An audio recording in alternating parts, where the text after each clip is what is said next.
Merci, Marie-Josée. Je veux commencer par remercier tout le comité exécutif pour m'inviter ici. Je suis très heureuse d'être ici dans la conférence. J'aime bien de visiter au Canada, particulièrement à Ottawa. For my presentation, je vais passer en anglais pour être consulté par my American standard accent. My accent was born in the Midwest, and it lives in the Midwest. And so hopefully you will enjoy hearing that today. The topic of my presentation is using mixed methods research in technology-based innovation for language learning. And this is a topic that I think is particularly interesting because of the fact that we are always innovating in the use of technology for language learning. We're always developing new things. Our colleagues think that we just must sit in our offices and make up new things to do. And part of our process, particularly in higher education, is not just to make up new things, but also to study them and to try to understand how and why technologies work, how and why our innovations are working, or find out if they're not working. For today, what I want to do is to talk about the research approaches that me and my students, my PhD students, have been finding useful over the past few years. And I'm going to talk about 3 projects that my PhD students have been working on, and I think this will bring some of the ideas to a very concrete level. And then after talking about those 3 example projects, I'll, at the end, talk a little bit more about mixed methods research and kind of its place in social sciences. While we've been needing mixed methods, I would argue, in social science more generally, people in research methodology have been developing them in a really nice way. And so I think that these two strands of our needs and what's going on in the rest of social science research are really coming together in kind of an exciting way right now. I would start out by just identifying some of the challenges that we face in using and trying to research technology in second language learning. We typically are dealing with extremely complex learning tasks. Teaching and learning language is complex. There's a lot going on. There's a lot of different levels of analysis of things that we're planning as we're planning language teaching. The outcomes tend to be delayed and quite complex. We can teach little bits of things, we can assess them along the way, but it's really the larger and more complex outcomes down the end of the road that we're interested in. We want people to be able to use language, and that's very difficult, and it's complex, and it's difficult to define because language use is different in different contexts. And so this is a real challenge for research. The technologies we work with are hybrid. They're embedded in other episodes of teaching. The totally online class exists, but the more exciting, and I would argue the more useful and effective methods combine classroom learning with what can be done online. And so the idea of separating out what's learned through the use of technology from what's learned in the face-to-face classroom is extremely difficult, and one might even say not really what we're interested in. There are also multiple purposes and audiences for research. We as applied linguists, and particularly working in CALL, have interests that are very close to the innovations and trying to understand how things are working and how to improve them. There are other audiences that need other kinds of arguments and other kinds of data. So we've got all of these things coming into play, and I see all of these issues playing out as my PhD students who are working on building and studying innovations come and say, okay, well, what about research design? How can I study these innovations that I'm developing? What's the right site for the study? What about all of the research methodology that I need to worry about? How do I take all those things into account? As I said, I'm going to talk about these issues in some detail through the use of 3 projects that that 3 of our students are working on. Are we okay? Okay. Okay.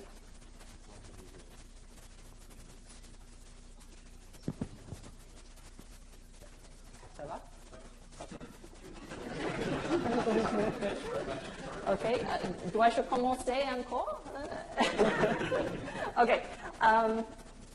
So the first example is a program. It's a set of teaching episodes that teach students strategies for learning and using collocations in English writing. The second is a program that teaches students how to identify and use the functions in register-specific research writing, in particular the research article. So this is for graduate students in ESL. And the third is undergraduate students in ESL, teaching them how to develop ability to use argumentation. These are all ESL. They're all in higher education at our university. Okay, and so these are all technology innovations that have been developed. The first one is a project that's been conducted by Jim Rinaldi over the past, maybe 3 years. And for each of these, I'm giving you the name of the person who's doing the work. Instead of people are writing articles now and producing dissertations, or they have dissertations. But anyway, if you Google these people, you can see what their whole story is. But I'm just going to talk about just to give you a taste of what the research issues are. The materials consist of multi-stage teaching and practice. The outcome is to teach students strategic use of resources for producing accurate collocations in writing. Okay, so strategic use of resources. The goal is not that students will put a whole bunch of good collocations in their mental store that they can then draw on. At this point in the game, that's probably not going to happen for these students. It's an issue of writing and being able to draw on resources while they're writing and use those resources to get their collocations working well for academic writing. It's used in a face-to-face writing class, which integrates multiple technologies. Okay, so this is his program is one thing, but there are other technologies, and then there are also face-to-face classes. And he wanted to do his research to demonstrate kind of a proof of concept that teaching these strategies can be done and that it makes a difference, and to produce research articles and then to learn about how we can revise this project and whether it should be used anymore. So just to illustrate the issue here, a couple of sentences from the world of ESL. We could make similar French ones. In fact, I'm sure I did make some similar French ones as I was doing my introduction. There may be several reasons that would contribute to this phenomenon. And in the 1950s, American scientists warned people for the dangers of television. In each of those cases, there's a collocation issue with the verb because in the first case, it needs to. In the second case, it has a word there, but it's just the wrong one. Okay, so that's the kind of strategic knowledge that he's trying to teach. He has various things. One of them, though, is using dictionaries, using online dictionaries. And so he's teaching them which dictionaries to use. He's teaching about learners' dictionaries, what to look for in the dictionaries. And there are exercises where they can do this and actually draw on the dictionaries. But this is in a whole series of lessons on this kind of on collocations and this kind of ability. There are other exercises where you have to identify the verb and find what the collocational pattern is, and teaching them the collocation pattern. So not only linguistic awareness, but most students don't even know if there are such things and don't even know what they mean. This is something to look for in writing. And so that's kind of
Okay.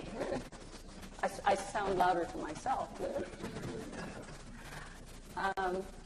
Okay, so these are the kinds of questions that he developed in order to investigate his innovation. And as I said, this is part of a bigger project. Here's his design. This is our first look at a mixed methods research design. It has there's a quantitative part in it. You can see with the quan there. There's a pretest on collocation strategy use. Okay, what do students do when you just set them some tasks where they need to write and they need to figure out the collocations? Then he has his intervention. There's a post-test. There's a transfer test. All those things are marked with the quan to indicate that those are the quantitative parts of the overall design. There's also some case studies marked qual.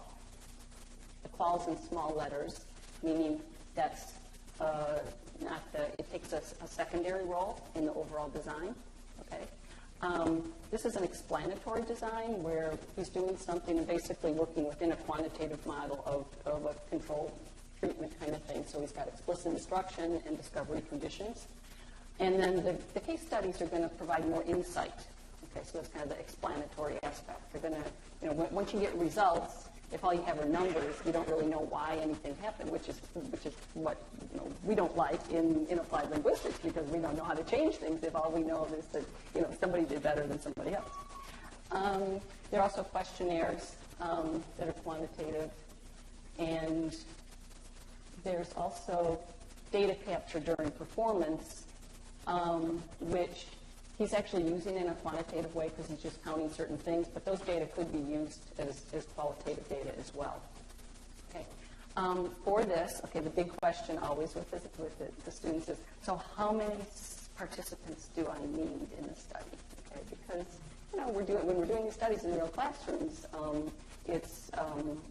each participant is valuable and difficult to get sometimes.